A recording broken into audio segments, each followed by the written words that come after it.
नमस्कार, आप देख रहे हैं ब्रेकिंग बिहार। इन दिनों वैश्विक परिस्थिति को देखते हुए लगातार पेट्रोल डीजल के दाम बढ़ रहे हैं और दावा किया जा रहा है कि दुनिया में सबसे कम दाम यदि बढ़ रहे हैं तो हिंदुस्तान में बढ़ रहे हैं। वैसे में प्रधानमंत्री मोदी ने नेताओं से अपील किया था कि अपने काफिले को छोटा कीजिए, लेकिन आपको कई तस्वीर हमने दिखाई एनडीए के नेताओं की।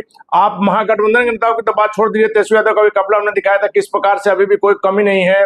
एनडीए के कई नेताओं के, कई मंत्रियों के काफिलों को हमने दिखाया। अभी कल ही मंत्री संतोष सुमन के काफिले को हमने दिखाया कि सिवान में किस प्रकार से 20 से ज्यादा गाड़ियों से मंत्री संतोष सुमन पहुंचे थे। वैसे में केंद्रीय मंत्री चिराग पासवान ने एक उदाहरण पेश किया है और लोगों के लिए और नेताओं के लिए, अपने साथियों के लिए, कि जब वैसी स्थिति है, जब लगातार पेट्रोल डीजल के दाम आपके कंट्रोल में नहीं है और इस कारण से लगातार दाम बढ़ रहे हैं, तो कम से कम अपने काफिले को छोटा किया जाए। चिराग पासवान को जेट श्रेणी की सुविधा प्राप्त है, उसके बावजूद आज जब वो हाजीपुर पहुंचे हैं तो आप देखिए एक गाड़ी से चिराग पासवान, जो उनकी अपनी गाड़ी है जिससे लगातार सत्ता में नहीं थे तब भी घूमते थे, और साथ में सिर्फ एक सुरक्षा कर्मियों की गाड़ी है। सबसे पहले आप वो तस्वीर देखिए। ठीक है भैया।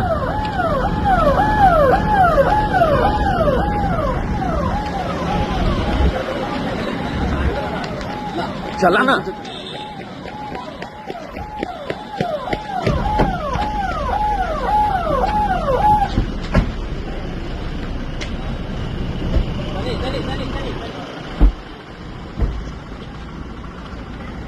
चलो।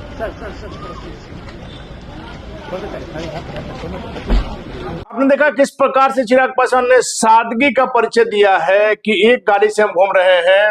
और आपको इसके पहले भी याद होगा, जब सत्ता में नहीं थे तब भी 50 गाड़ियों का काफिला कम से कम रहता था चिराग पासवान के साथ। वैसे में जब आज सत्ता में है, केंद्र में मंत्री हैं, तो चिराग भी चाहते तो 200 गाड़ियों का काफिला हो सकता था। और लगातार यह नेता कह भी रहे हैं कि हम तो यहाँ से निकलते हैं 1-2 गाड़ी से, लेकिन समर्थकों की फौज जो है जुड़ते जाती है, जिसके कारण से काफिला लंबा हो जाता है। उन नेताओं को चिराग पासवान से सीखने की जरूरत है कि प्रधानमंत्री मोदी के आह्वान पर किस प्रकार से चिराग पासवान ने सादगी का परिचय दिया है और एक गाड़ी से अपने संसदीय क्षेत्र में पहुंचे।